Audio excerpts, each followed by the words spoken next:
game number 1 between the hated Lakers and the Denver Nuggets.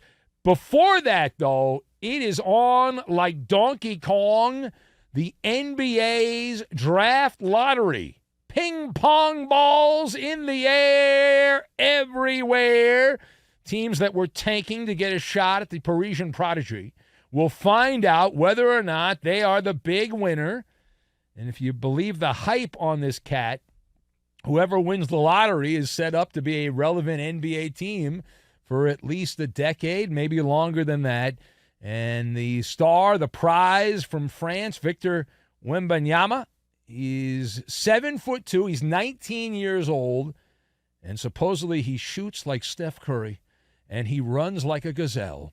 He's not very physically imposing. He doesn't weigh a lot, but he's only 19 years old, so they can fatten him up. The teams that have the highest or greatest chance of getting the Parisian prodigy are the Detroit Pistons, the Rockets, and the San Antonio Spurs, who all have a 14% chance. And then after that, you've got the Hornets, the Blazers.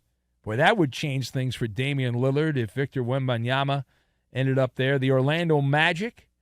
Will the NBA change and move some things around? I would say of the teams that have the highest chance of getting the Parisian prodigy, from a business standpoint, the Rockets or the Pistons would make the most sense from the NBA's perspective of those teams. There's some other teams that have longer odds. But for the purposes of this Maller monologue, it's all about looking ahead to the Western Finals, which start tonight. Now, if you're a gambler, and in most places these days outside the Bible Belt in California, it's legal to gamble.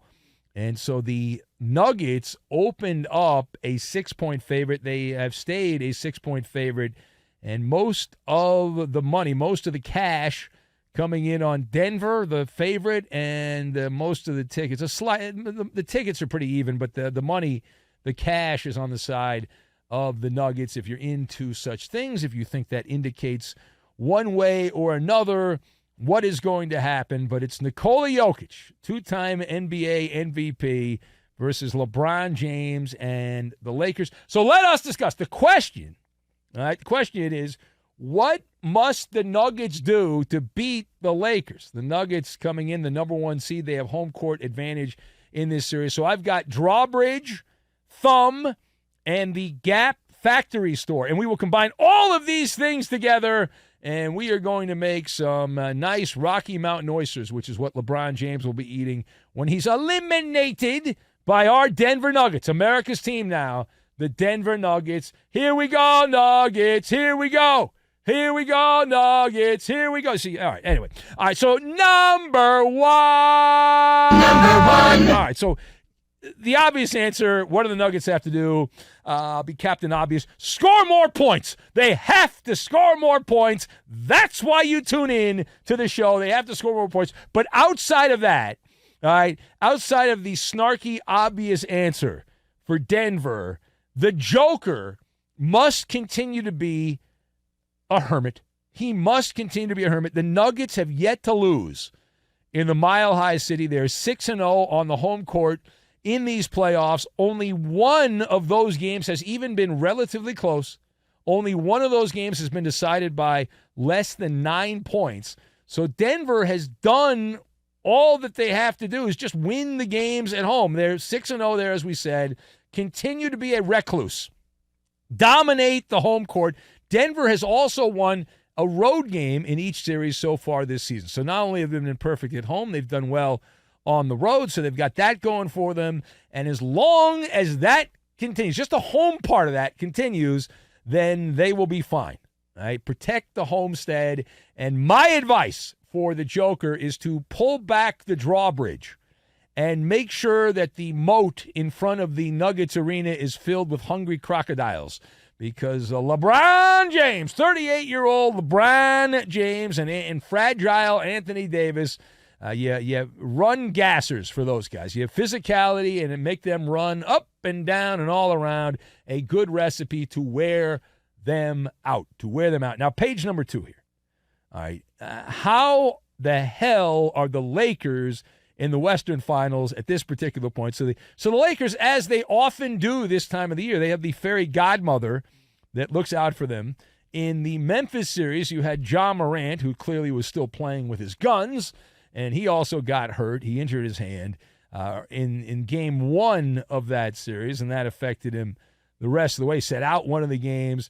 But in the Golden State matchup, and also the Memphis matchup, the Lakers, they called in the goons, if you will, that gave them a power play advantage. Now, all the historians like to dismiss this and say it's not a thing, well, you're making a big deal about something that's not there. And to that I say bullshoy is what I say. To that, the way I look at this Laker roster, they are fundamentally not good enough to beat teams straight up. They're just not. And anybody who knows basketball knows that. They need help. They need the referees to help them out, and so far they've gotten it. And if the Lakers continue to get it, they'll go to the NBA Finals. They'll win the NBA Finals because it's 8-on-5 most of the time. The team that has averaged the most foul shots per game in the playoffs, the Lakers. The team that averaged the most foul shots during the regular season, the Lakers. And the Lakers did it with gusto after the trade deadline. The NBA didn't even hide it. There's an undrafted guard for the Lakers who was getting Michael Jordan-like officiating because he had the Laker uniform on. Now, the greatest example I can give of the bias, the NBA bias here, having their thumb on the scale, helping the Lakers out, was Game 3 of the series against Golden State. Now, that game was a 30-point win for the Lakers.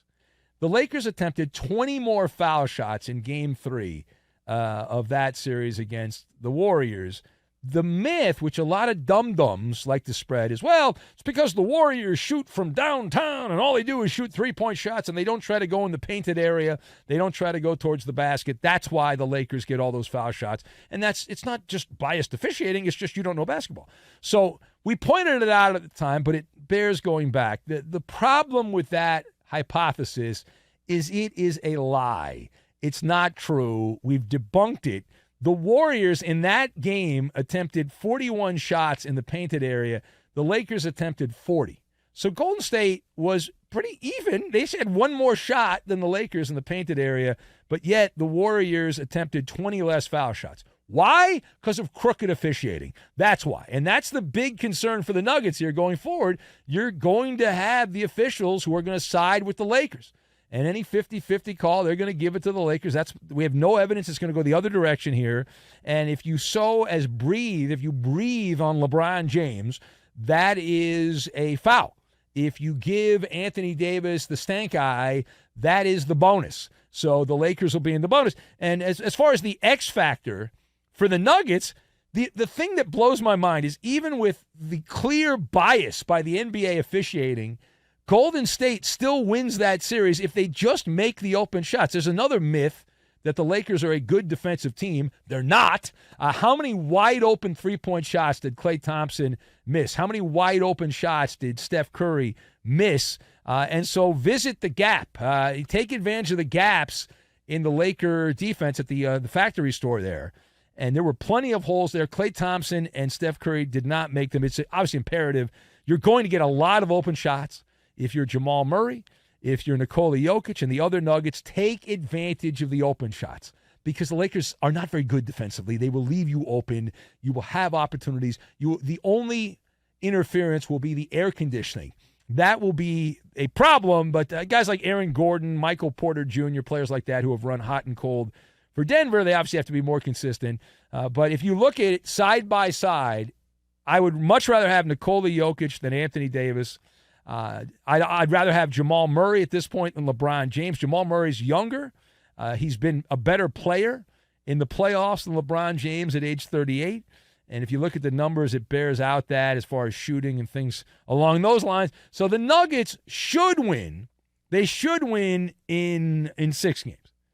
All right, they should win in 6 games. And then Denver will go to the NBA Finals, and they'll play the Boston Celtics in the NBA Finals, and we'll see that matchup, how that turns out down the line. Now, turning the page real quick, I wanted to talk about this James Harden story because that's been bouncing around. It came across our radar. So James Harden, if you believe the reporting, does not want to play for Doc Rivers anymore, which is, you talk about a fresh take, that James Harden has let it be known, his inner circle, that he doesn't want to play for Doc Rivers. Now, reports indicate that Harden, who has a player option, for like $35 million, is not going to go back to Philadelphia if Doc Rivers is there, the fake doctor, if he's in the house. So how should Philadelphia fans react to James Harden being at loggerheads with Doc Rivers? So I would give this an eye roll and a shrug is what I would do. I would give the old eye roll and the shrug on this for a couple of reasons. Doc Rivers is going to be fired. He hasn't been fired yet, but he's going to be fired. It's inevitable. He'll be doing television or coaching the Bucks or the Suns next year. They're not going to bring him back. They can't bring him back to Philadelphia. That would be basketball malpractice. So he's gone. Secondly, James Harden is going to opt out of his contract anyway. Why? Because that's the thing. Be as wise as Solomon. That's what you have to do. You have to opt out of the contract. You're a 33-year-old, close to washed-up guard. We saw Harden hot and cold. He's not consistent. He's never been consistent. And you can sucker some team like the Rockets or somebody else to give you a couple of years on the contract. And so, fine. But I don't believe that James Harden has a problem with Doc Rivers. I think that's fake news. And I'll tell you why. I've seen Doc Rivers coach up close and personal. And if you can't play for Doc Rivers, you got a problem. Now, I goof on Doc Rivers all the time. And I think he's a terrible coach. But if I was a star player, I would want Doc Rivers as my coach. He lets the star players do whatever they want. They don't have to work hard in practice. Doc stands there. I've seen him. I watched him when he coached the Clippers in practice. He'd stand there and observe on the side, and then the assistant coaches would do the heavy lifting, and then Doc would come over and give one of his legendary pep talks, which would cause the team to crumble and all that. So, yeah, I don't know. If you can't play for Doc Rivers as a star player, I mean, that's the easiest coach in the NBA to play for. Although, are there really any difficult coaches at this point? Maybe Tom Thibodeau with the Knicks. All right, it is the bang.